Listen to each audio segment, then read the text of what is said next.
Bom dia, pessoal! Tudo bem? Hoje a gente vai continuar o nosso estudo dos procedimentos especiais de jurisdição contenciosa, falando sobre as ações de família.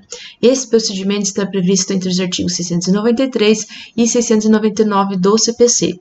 Ele é cabível quando a gente trata de divórcio, separação, reconhecimento e dissolução de união estável, guarda, visitação e filiação.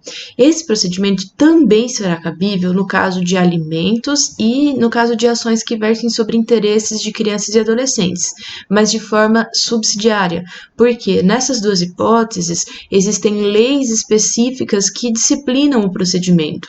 Então, quando nós estamos diante de uma ação de alimentos, deve ser observado o procedimento previsto na lei de alimentos.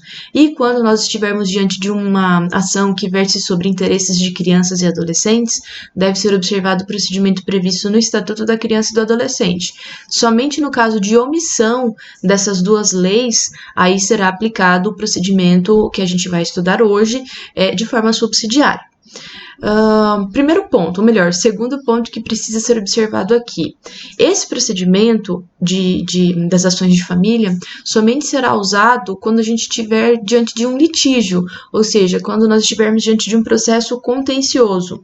Se nós estivermos diante de uma situação que não envolva litígio, aí serão aplicadas as regras do procedimento de jurisdição voluntário, previstas entre os artigos 731 e 734 do CPC. Essas regras, especificamente, vocês vão estudar no semestre que vem, tá? Mas para que fique mais claro para vocês quando é que a gente vai aplicar uma e quando é que a gente vai aplicar outra. Imaginem a situação de um casal. Duas pessoas namoravam e começaram a conviver em união estável a partir de certo momento. E essa união estável perdurou por cerca de 10 anos. Durante esses 10 anos, esse casal teve 2 filhos.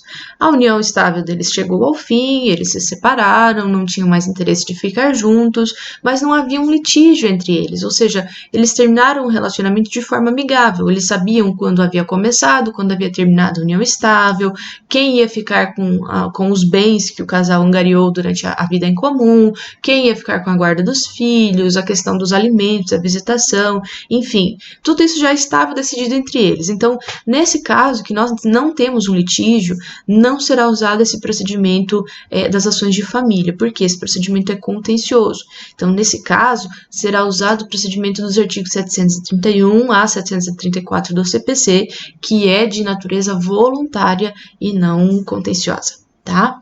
Agora, se esse mesmo casal que conviveu por 10 anos em união estável, teve 2 filhos, termina o relacionamento de forma litigiosa, aí sim será usado esse procedimento que a gente vai estudar hoje.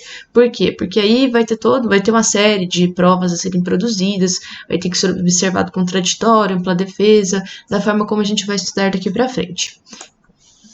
Um aspecto marcante desse procedimento especial diz respeito ao incentivo à solução consensual do conflito, ou seja, o Código de Processo Civil previu a necessidade de que o juiz tente ao máximo aproximar as partes para que elas cheguem a um acordo a respeito do litígio que foi levado a juízo. Isso porque, quando a gente trata de ações de família, principalmente quando existem filhos, o interessante é que as partes consigam dialogar, porque elas vão conviver por muito tempo ou até mesmo pelo resto da vida. Então, imaginem a seguinte situação: o casal se divorcia, tem lá um filho, 2 filhos, isso é muito comum de se ver no dia a dia, na prática forense, e aquele casal não consegue chegar a um acordo nem quanto a questões mínimas, por exemplo, quem vai levar na natação, quem vai levar ao balé, quem vai levar e buscar na escola, na reunião de pais, se o padrasto comparece, às vezes causa um tumulto gigante.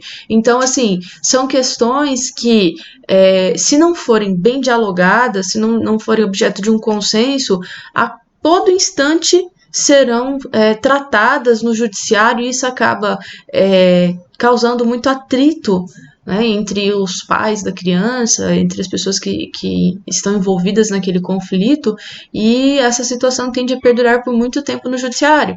Além disso, esses conflitos tendem a levar a situações ainda piores, como, por exemplo, alienação parental. Então, para evitar que isso aconteça, o Código de Processo Civil foi muito enfático quanto à necessidade de que o juiz tente ao máximo trazer as partes para um consenso. Olha só o que diz o artigo 694. Nas ações de família, todos os esforços serão empreendidos para a solução consensual da controvérsia, devendo o juiz dispor do auxílio de profissionais de outras áreas de conhecimento para a mediação e conciliação. Então, nessa situação, o juiz pode, inclusive, lançar mão de serviços auxiliares, como, por exemplo, psicólogos, assistentes sociais, para que eles consigam acompanhar a família, tentar uma aproximação entre eles, e assim fazer com que as partes cheguem a um consenso. Inclusive, olha só o que diz o parágrafo único do 694. A requerimento das partes, o juiz pode determinar a suspensão do processo enquanto os litigantes se submetem à mediação extrajudicial ou a atendimento multidisciplinar. Então, pessoal, se o juiz verifica que as partes têm uma chance de resolver aquele conflito de forma consensual, ele pode suspender o processo para que elas consigam deixar até mesmo que o tempo passe um pouco, para que elas se acalmem, para que elas pensem melhor nessas questões que envolvem a família, que nesse meio tempo elas possam ser acompanhadas por uma equipe multidisciplinar, aí incluídos psicólogos e assistentes sociais, para que elas tentem mediação extrajudicial, ou seja, alguém que possa aproximar essas pessoas, né, a ponto de que elas consigam encontrar uma solução consensual e pacífica para a solução daquele conflito, ok? No que diz respeito ao procedimento, o que o torna especial em relação ao procedimento comum vem logo no início da tramitação. Olha só o que diz o artigo 695. Recebida a petição inicial e, se for o caso, tomadas as providências referentes à tutela provisória, o juiz ordenará a aceitação do réu para comparecer à audiência de mediação e conciliação, observado o disposto no artigo 694. Então, recebida a petição inicial, o juiz vai, nesse despacho ou decisão, definir questões relativas à tutela de urgência, por exemplo, guarda provisória, alimentos, e depois de decidir as questões relativas à tutela provisória, se existirem essas questões, aí o juiz vai determinar a citação do réu. Essa citação será feita de forma que o mandado não esteja acompanhado da petição inicial. Olha o que diz o parágrafo 1º. O mandado de citação conterá apenas os dados necessários à audiência e deverá estar desacompanhado de cópia da petição inicial, assegurado ao réu o direito de examinar seu conteúdo a qualquer tempo. Então, caso o réu queira ter conhecimento dos fatos que dizem respeito àquela ação, ele vai ter que comparecer ao cartório da vara ou procurar um advogado para que ele saiba qual é o teor daquela ação. Parágrafo 2º. A citação ocorrerá com antecedência mínima de 15 dias da data designada para a audiência. E parágrafo 3º. A citação será feita na pessoa do réu. É uma ação de família, então necessariamente tem que ser feita na pessoa do réu. Parágrafo 4º. Na audiência, as partes deverão estar acompanhadas de seus advogados ou de defensores públicos. Então, pessoal, vejam aqui que a gente tem um procedimento um pouquinho diferente. Existe uma crítica da doutrina a respeito do fato de o mandado não estar acompanhado da petição inicial, da contrafé.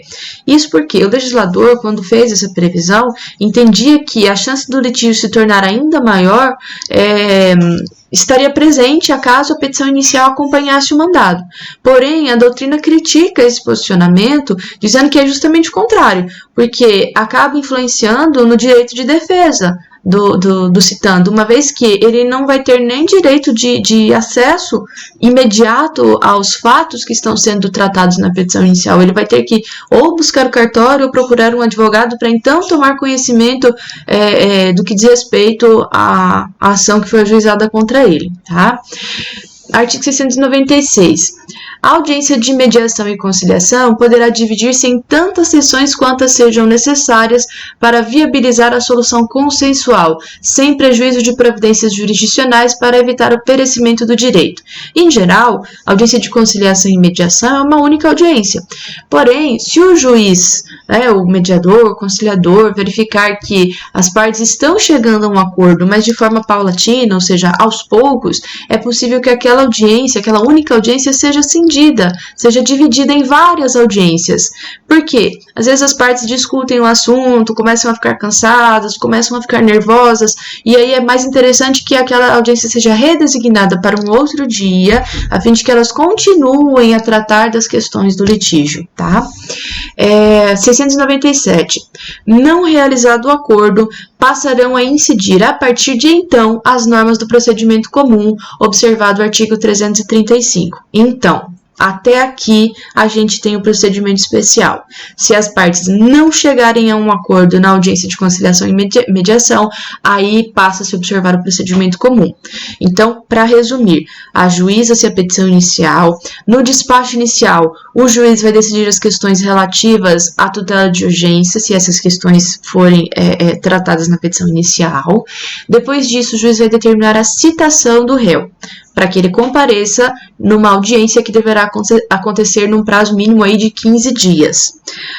Nessa audiência, as partes vão conversar, vão tentar chegar a um acordo, é possível que essa audiência seja cindida, mas se de todas as formas as partes não conseguirem chegar a um acordo consensual a respeito das questões tratadas na ação, então, a partir dali, segue-se o procedimento comum, ou seja, a partir da audiência, começa-se a contar o prazo para apresentação de defesa e aí seguem as regras do procedimento que vocês já estudaram, ou seja, apresenta-se a defesa no prazo de 15 dias úteis, em seguida vem a réplica, depois vem a especificação de provas, o saneador, produção de provas, eventualmente audiência, perícia e, por fim, alegações finais e sentença. Tá? Com relação à participação do Ministério Público, quando é que o Ministério Público vai participar? Olha só, diz o artigo 698 que, nas ações de família, o Ministério Público somente intervirá quando houver interesse de incapaz e deverá ser ouvido previamente à homologação do acordo. Parágrafo único. O Ministério Público intervirá, quando não for parte, nas ações de família em que figure como parte vítima de violência doméstica e familiar, nos termos da Lei 11.340, incluído aí pela Lei 13.894 de 2019. Então, vejam que esse dispositivo aqui, esse parágrafo único, foi incluído recentemente ao artigo 698, foi incluído aí por força de uma alteração na Lei Maria da Penha, tá? Prevendo então que sempre que o caso envolver ali uma situação de violência doméstica e familiar, o Ministério Público necessariamente terá que ser ouvido, tá? E por fim, artigo 699. Quando o processo envolver discussão sobre fato relacionado a abuso ou a alienação parental, o juiz, ao tomar o depoimento do incapaz, deverá estar acompanhado por especialista. Pessoal, aqui a situação é mais complexa, tá? Quando a gente fala de abuso, de alienação parental, o juiz não pode simplesmente fazer a oitiva que ele está acostumado a fazer nos demais casos. Aqui a gente tem a necessidade do que nós chamamos de depoimento sem dano. O CNJ, inclusive, tem uma normativa, deixa eu ver qual que é, recomendação 33 de 2010 do CNJ.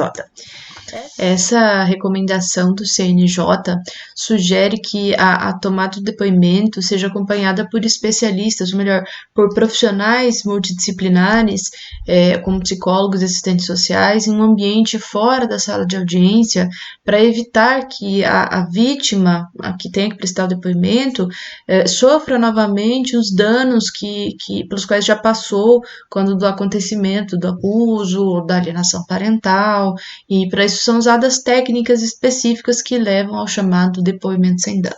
Bom, pessoal, essas são as nossas diretrizes a respeito das ações de família. Qualquer dúvida que vocês tiverem, eu peço que vocês deixem nos comentários, deixem também a presença de vocês registradas ali para mim.